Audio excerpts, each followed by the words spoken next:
Alright YouTubers, this is going to be a different video for you guys. No more boats for a while. Let's have some fun. I actually don't have a whole lot to do right now. I'm waiting on some parts for my Trans Am, and I don't want to work on the Corvette till I get the Trans Am fixed. And there's also an issue with the Suburban behind me. All you square body fans out there, those videos will be coming to you soon, but today let's have some fun. I don't have anything else to do, and since I don't have a boat anymore, I think it is time to have some fun. So, we're gonna fire up the dirt bike and go riding.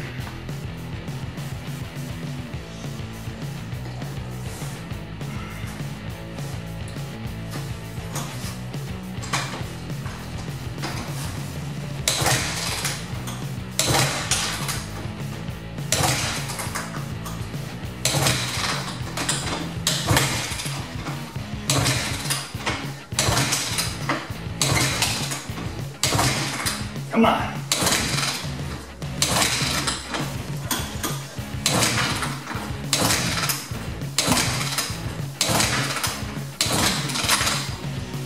Ah, shoot.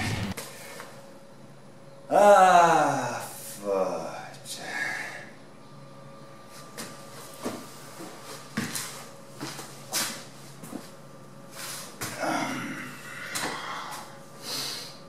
Alright, well, instead of a riding video, how about we do a video on how to get your dirt bike to start? Hit it.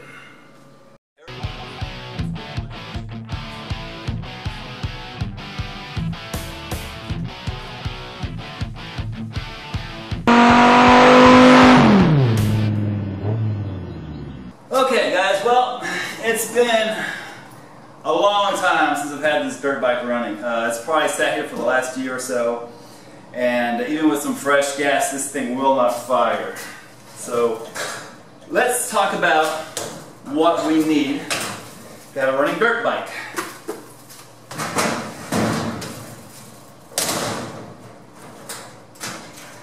Dirt bike is going to need air and fuel in the proper mixture. It's going to need spark at the right timing, and we need compression to make sure we get the squeeze. And if we have all those things down, short of mechanical problems, this thing should fire up. So I'm going to change into some shorts because it's hot in the garage, and let's work on this dirt bike. Okay. If your dirt bike's been sitting around like mine has, the first thing you want to check is fuel. I just put some fresh gas in this so I know my gas is good. If your gas has been in there for a year, 2 years, 5 years, you may want to drain that gas and start over. That's the simplest thing. We need to make sure our fuel filter is okay. So we're going to pop this off. Oh yeah, we got fuel coming out. Here, let me turn the petcock off. Lots of fuel. Okay, whew. Alright, see? Alright, turn my petcock off as well. Open it up. Okay, so we're not clogged up, and my filter is not clogged either, so that's good. So we know the carburetor is getting fuel. So I'm going to plug this back in. We need to check for a spark as well, but while we're in there, let's take off some plastic. Alright, so most of these plastic pieces come off with either an 8 or 10 millimeter bolt. Let's see, that's a 10. Let's start with that.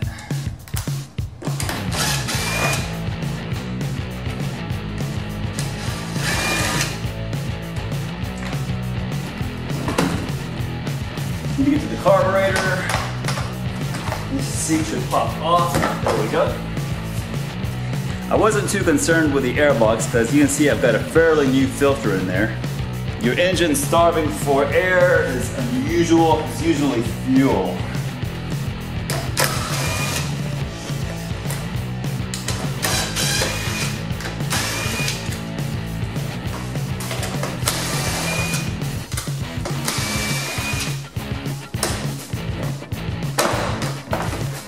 That fender has seen better days.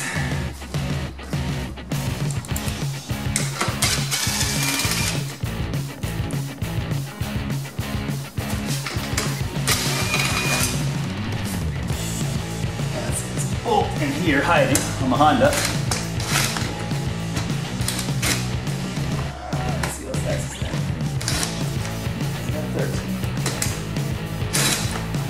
Okay, that's bigger than 10. Let me see if I have a 12. There we go. That's a 12. Oh, this is the big one. That's why. This one is a big old bolt. This one goes through there. So it's lined up right. Big old bolt that holds this thing in. That's gonna allow it to swivel.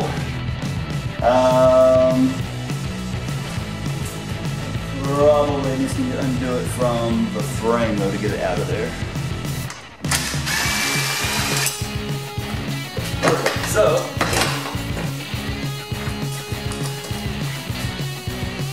alright, so this piece will come out. There we go. And airbox out. The fuel accelerator pump circuit squirts fuel out of this little nozzle right over here. So when I turn the throttle, we should have some fuel squirt out. Let's see if you guys can see this. Oh, it did it. Can you see that? Alright, so we know the carburetor is getting fuel. So let's make sure this petcock is off and we're going to pull out this gas tank. Go.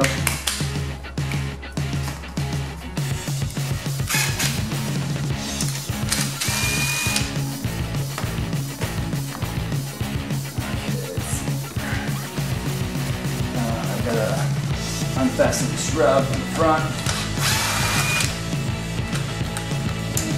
Side.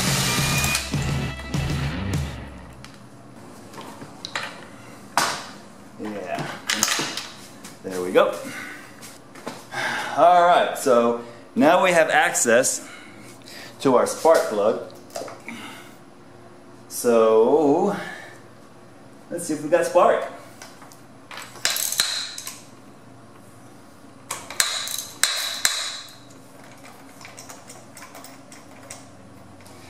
Handy dandy magnet. Let's pull out that plug. There we go. Alright. Oh, it looks a little dark and it's wet, so it's definitely getting fuel. It's kind of oily actually.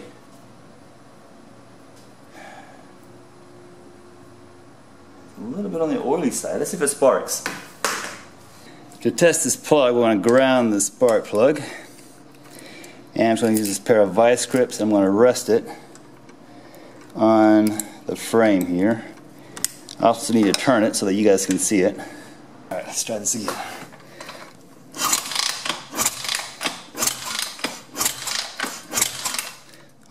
Alright, well now we are getting to the most common problem of these dirt bikes. Well, I hate to say most common problem, but a common problem. And that's the valves getting out of adjustment. So we're going to go ahead and pull off this valve cover and we'll check our valves. Your dirt bike's probably like this, pretty easy. A couple 10mm bolts. You know, these Japanese manufacturers made this easy to take apart because they want you to check the valves every so many hours. There we go. Let's see if we're unpull this here. There we go. Okay, the valve cover is off. This engine has 4 valves per cylinder, single cylinder, 4 valves. These are your exhaust valves in the front. Okay, they get pushed down by these little, I don't know, fingers, I guess you can call them. The roller rides on the camshaft. The 2 other valves are down underneath here. There's one here and one over here. Okay, so to check the valve, we are going to get some small valve checking shims. So with this 6,000 shim, we are going to measure the intake valves. But first we need to make sure it's in the right spot. So I'm going to take the Kickstarter, I'm going to turn this over by hand. until we get pretty close. When this lobe is opposite of this roller, we are close. Okay. However, we need to double check the timing marks on the cam gear here and on the engine. Okay, here is the cam gear, and we should see a couple of marks. You see that little mark? That little mark right there? There's one mark. There's going to be another mark on this side underneath here. So we're going to turn the engine over a little bit more until this mark is even with this rail and this other mark is even with that rail.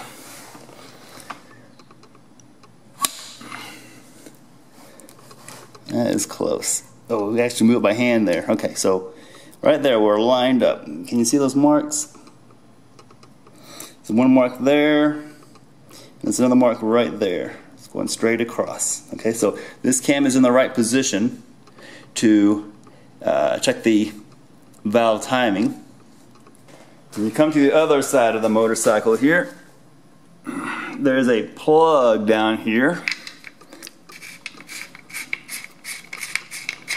that goes to your crankshaft, and there should be a mark in here as well. And it's like a little dot right between those teeth, and it's going to line up with this little mark on the outside. It's a little triangle. So that triangle and that dot and the crankshaft bolt here should all line up.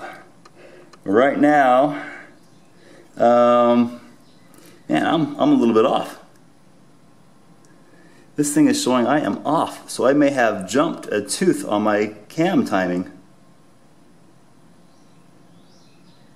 That could be an issue. Okay, but these are kind of hard to see. There's another way to check your crankshaft timing as well.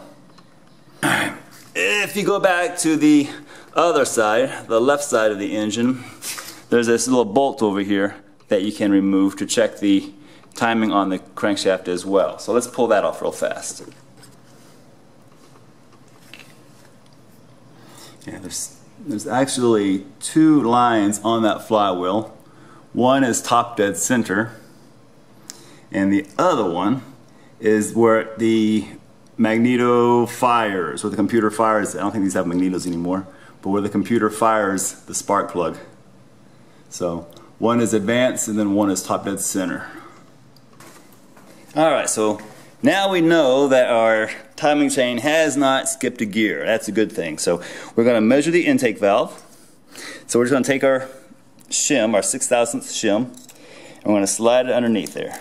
And it should go. Yay! See how that moves? That's pretty good.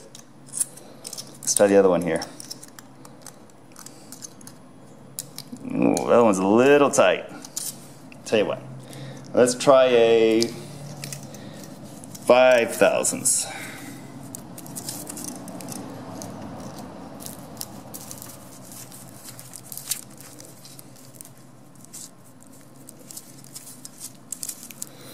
Okay, here's a 5.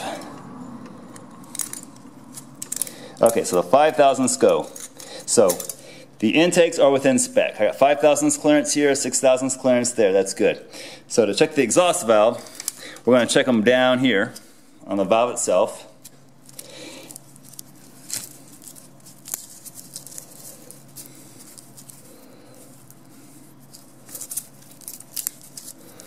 I'm going to start with a 12/1000 gauge.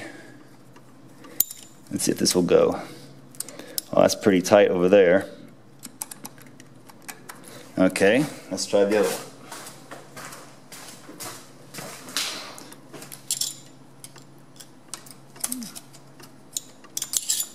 Let's get the spark plug out of the way. 12 is no good. Okay, let's drop down. Here is a 10. Okay, 10 goes. 10 goes on the right side. And 10 goes on the left side. Well, let's try an 11. Alright, here's the 11/1000. 11, no go on the left. So the left is 10 thousandths clearance. And the right,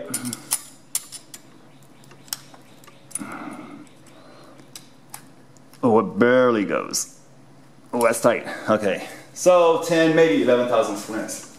Okay, about 10 thousandths clearance on either of those. That's pretty close. Write those numbers down. You want to maintain them, but those valves are good. All right, well, we've got fuel. We've got spark, and our valves are good, so we better check our compression to make sure we got compression there. This is my compression tester that I use for my cars, and it works just fine for dirt bikes. But I had to get a 10 millimeter adapter for it. I think it's a 10 millimeter to 14 millimeter adapter. And we will thread this down into the hole here. And the wind closes our door. Alright, let's crank this over a few times and see how much compression we have.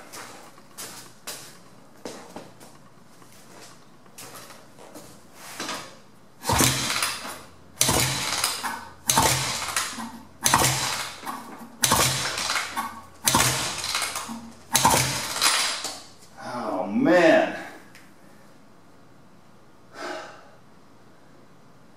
45, maybe 50 psi. That's not good. That's bad. So I'm probably not going to be going riding this weekend. 45 psi means something happened to the valves, most likely. Could be a broken piston or something like that as well, but we won't find off until we pull this cylinder head off.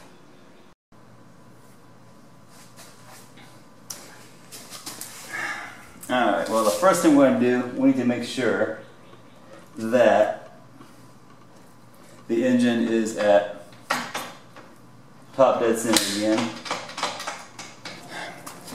Okay, so now that we're at top dead center, I'm going to loosen these up carefully, just a little bit at a time, in a crosswise manner.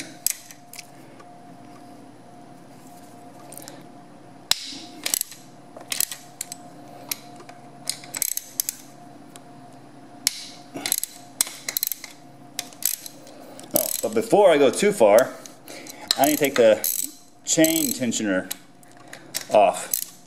I'll show you that in a second. Okay, there's a bolt over here on the left hand side of the engine that hides the chain tensioner. You could take off both bolts and pull the whole thing out. Actually, you know what? I'll show you two methods of dealing with this. Normally, when you're just shimming your valves and you're not removing the head, you just want to take a small flat-bladed screwdriver, drop it inside until you can feel it, engage, twist it. Okay, it's all the way engaged, and we will clamp it just like that. And that should hold it while you play around with your chain. You see how loose this chain is now? Okay. We are going to be removing this cylinder head, so we might as well just pull the whole thing out. Pop.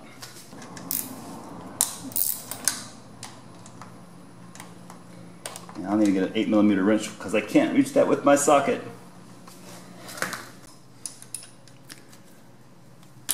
There we go. And we'll try to remember that the clip goes on the top bolt.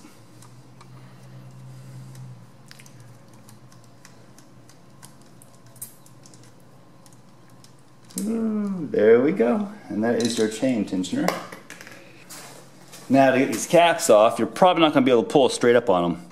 So I'm going to grab them and pull as I tap on the side here.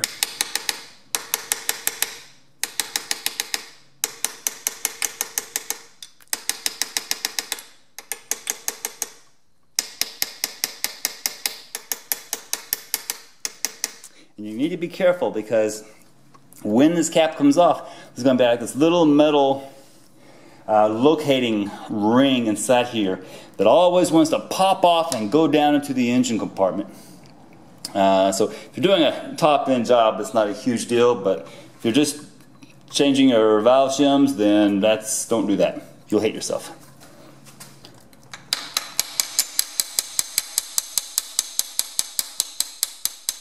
Here we go.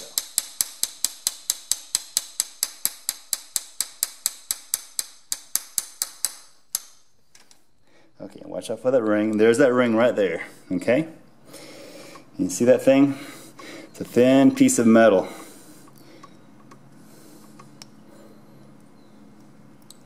There we go. Alright, can you see that there? That little piece there pops out and goes down into your crankshaft if you're not careful. Ask me how I know.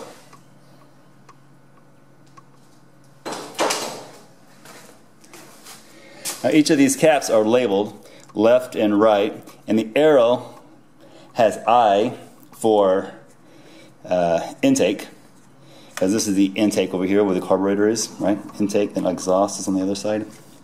Intake, exhaust.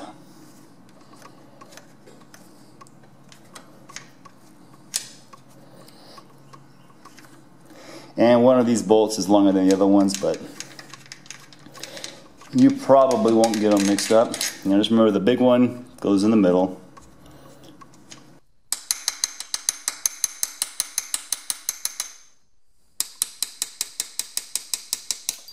Oh, there he goes. Ah.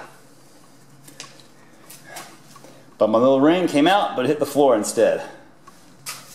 Now, to get this camshaft out of here, we're going to take this bearing. Sorry for bumping the camera. I'm going to push that out of the way so we can tilt the cam down. And we should be able to wiggle this chain off if we're good and careful. If the camera is not in my way. I know my hands are in the way of the camera. There we go. Okay. There's your camshaft. I don't see any unusual wears on any of the lobes. That cam's in good shape. Nice low mileage camshaft. Now this chain is going to drop into your crankcase. It can be hard to fish out sometimes. If you're just doing a valve job, you want to lasso this thing with some string or a zip tie or something and wrap it around your frame, but I'm just going to let it drop. Bye-bye. What we got going on now is these are your cam followers here and here that push down on the intake valves. There are shims underneath here. Let's see if I can show these to you. Careful, sometimes they come out with the with these, I don't know what we call covers, but that's your shim right there. This can actually stay in place. We don't need to remove this to remove the head, but I do need to remove a few things off the engine in order to get the head out. Okay. I will need to disconnect this exhaust manifold here. Likewise, I'll need to disconnect the carburetor. There is a bracket, an engine bracket, from the frame to the cylinder head, so I'll have to disconnect that as well. And then we can talk about pulling it. Okay, let's see if this radiator hose will come off. Ah, there we go. Woo. Good looking antifreeze.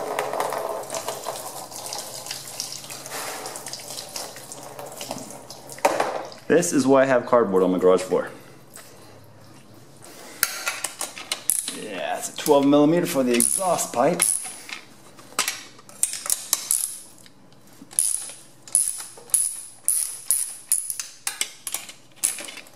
I'm glad Honda used studs here. Maybe. Never mind. There we go. It's out. Okay, carburetor. Normally to take it off the carburetor, you have to remove your shock back here, which means jacking up the motorcycle and supporting it.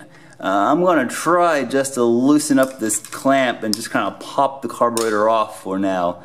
Let's see if we can get the head out that way. Let's see, let's just pop off. Ah, there we go. So I'm just going to let it dangle here instead of removing it. Alright, now these big acorn bolts, 1, 2, 3, 4, are going to be tight. And you may need a breaker bar. Let's see how we do without a breaker bar. Not a big deal. Don't work too bad. And again, you want to do this in a crisscross pattern. Sorry, I'm bumping the camera. A couple of twists there.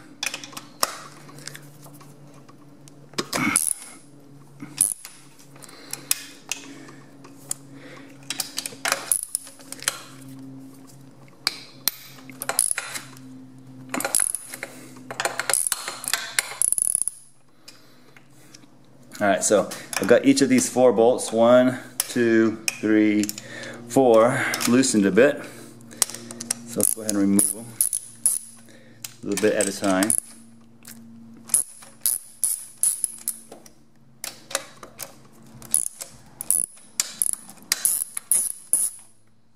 Use the little 8mm wrench on these.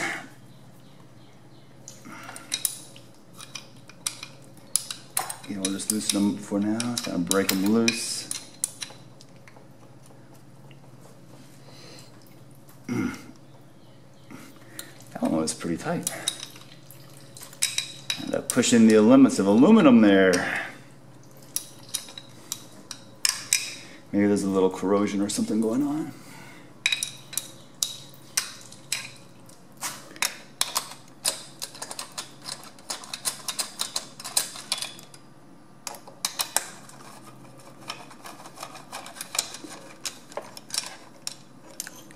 Let's not lose anything down there.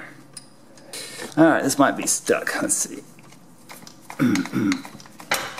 Good price spot here. Yeah, so we're going to pick this thing up. There's another washer. And hitting on the radiator hose a little bit. Let's see if I can muscle it past it. There we go. Come on. All the way, baby. Woo! Alright, piston looks pretty good. It's dirty. I'm not sure why I'm getting so much crap on there. I just wipe that down with a nice clean cloth. It's kind of oily though, which kind of bugs me. It's a lot of oil. Gasket's still on there.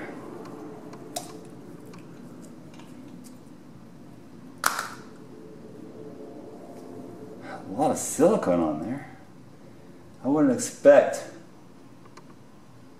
Honda to put all that silicone on there. It's a lot of silicone. That is weird.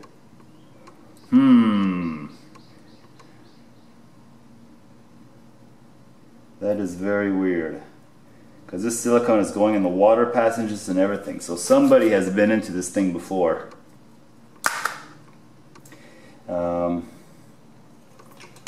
I would like to see if this thing holds water. So I'm going to clean this up a bit. And I'm going to put the spark plug back in there. And I'll put some alcohol on top and see if it soaks through or if it holds. Yeah, this is super annoying. I bought this dirt bike from a couple of teenage kids, and they obviously were into this engine and they didn't know what they were doing. The silicone that they used to reseal the head gasket, I guess they reused it,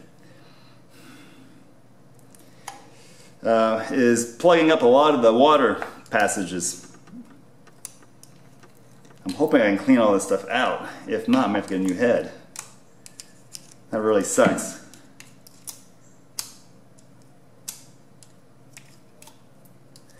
Yeah, that silicone is all in there. Every one of these passages. What a bunch of dumbasses. So, yeah, now I'm wondering, last time I rode it, it drove pretty well. But like I said, it could have been better. I'm wondering if maybe the head was overheating, and now I'm wondering if I had some burnt valves on this thing. That would cause a loss of compression because the cylinder head wasn't getting cooled properly. Maybe I burned a valve. There is silicone on top of the barrel too. Yeah, those kids really did a number on this. So, I better pull this barrel off as well. I just need to check the ring pack on the piston and make sure it even has all the rings there. Make sure nothing's broken. And of course, scrape all that silicone off to get ready for some new gaskets. Alright, let's see here. Yeah, that should do it there. Just gotta pull up on it. There we go. Alright, well, the barrel has a pretty good finish on it still. I'm pretty happy with that. I don't see any silicone on this bottom part here. That's good. Let's see if I can pull this piston out a little bit more. It dropped down when I was prying on it. There we go. Top ring looks pretty good. Where's the bottom ring? Bottom ring, the oil tensioner ring. There's one gap. That looks pretty good. Alright, well, the piston looks okay. A little scuffed over there, a little scuffed on this side. That's to be expected. I'll just clean it up a bit and it should be okay.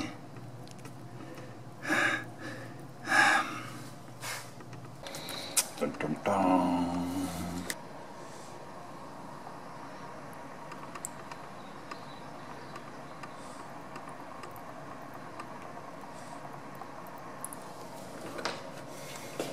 It's been 10-15 minutes, and I think what little alcohol is gone is probably just evaporated. I don't think anything is getting through these valves at all. So valve job is still good. All right. Alright, well, that was unusual. That is not what I was expecting when I decided to diagnose this Honda. So what I'm going to do is I'm going to clean everything up, order some new gaskets, and put this thing back together properly. I'm assuming that there was a head gasket failure because the previous owner reused head gaskets and may have even stacked up a couple, I'm not sure. But we'll get some new head gaskets in, reassemble it, and fire this thing up. Now, for all you guys that probably don't have blown head gaskets, I am going to show you what to do with the shims real quick. If you don't want to stick around for that, then hey, thanks for watching anyway, and I'll catch you on the next video. Alright guys, so let's just say you're adjusting the valves, and you come out with, say, 4 thousandths on the right side intake, and it's supposed to be 6 thousandths. Okay, you're 2 thousandths of an inch off. Okay, so what you got to do is after you get your cams out, I just showed you how to do that. You want to wiggle out your cover and drop it down. Okay, this one here says 1.40 on it, which is in millimeters. Yours may not have a number on it. That's okay, because I like to measure these in inches anyway. Get a strong magnet. We're going to pop that shim out of there. There we go. Alright, so there's my shim. Okay, so we're going to measure this, and it should be 1.4 millimeters. There it is, 1.40 millimeters. which is 0.55 of an inch. So if you need one, if you need more clearance, that means you need a skinnier shim. So they come in, I think, 5,000s, whoops, increments. Let's pull that back out. You got 4,000s and you need 6,000s. That's 2,000s difference. Let me see if I can get that down there. There we go, 2,000s. If I hit the millimeters mark, boom. That's 0.5 millimeters. Which means if your little shim here measures 1.40, you need to go to Amazon or eBay or your local motorcycle shop and order a 1.35. That'll give you the clearance you need to put this back together. Now, if you measure 0 clearance, your gauge won't go in there at all, and that does happen, okay?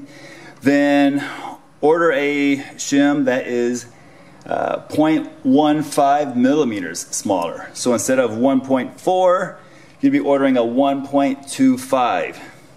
And that may not get you in the ballpark. I mean, that'll get you close. It may not get you all the way back to that 6,000th clearance that you want. But once you reassemble it, you recheck it.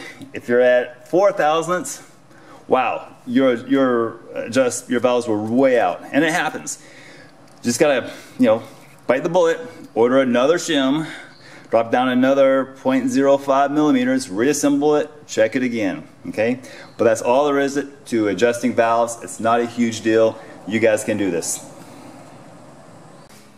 And finally, one last thing, if you check your compression and it was good, if you check your shims and they all measured proper clearance and you've got spark, then you got a problem with the carburetor.